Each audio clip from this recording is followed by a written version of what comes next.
On the potholed drive home from the pub the other night, a creature ran into the beam of our lights. Long, low and lean, for a moment it looked like an otter. One has occasionally been sighted in our village, though like Loch Ness's fabled monster this is a source of some dispute. But in another second it was clear that this beast was not from the riverbank but the woods. It was a badger, heedless of danger as it answered the call of the field on the far side of the road, its tawny pelt drookit in the downpour. We were still talking about it when, a few miles further on, we rounded a corner and a smaller badger bustled out of our way. This one was furrier, and decidedly dishevelled, as are we all around here this winter.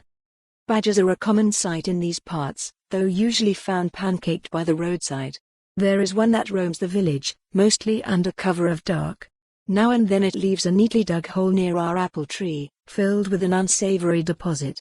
Where I see a flowerbed, it sees a septic tank.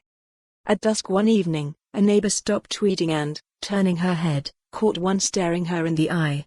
A cross-country runner in the woods, wearing a headlamp, came upon one on her path. There was a high noon standoff, each of them taken aback, before the badger blinked first and scuttled to safety.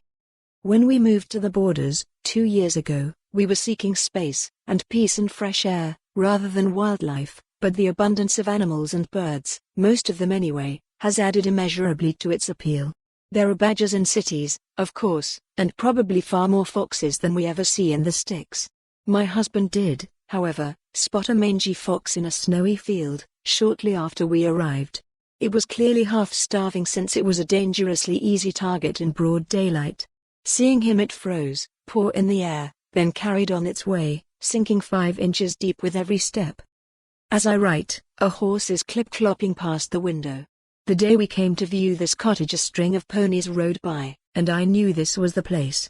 With their round bellies and young riders, there was a touch of Thelwell in the scene, but also of the Wild West. And, as we have since discovered, this is prime equine country. When someone opens a cupboard to find a pair of wellies, the chances are that you'll see a riding hat on a peg. For over 10 years we searched for a place in the borders, an area we have known and loved all our lives. We looked at tumble-down old houses, miles from a phone mast, where you'd have needed to learn smoke signaling. Some were so out of the way only a tractor could have got through in bad weather. There was a cozy cottage on the edge of a forest whose seller asked if we'd mind looking after the wild birds. The back garden was aflutter with finches and the birdhouse had been clawed by hungry badge. For more on this story, visit the news article link.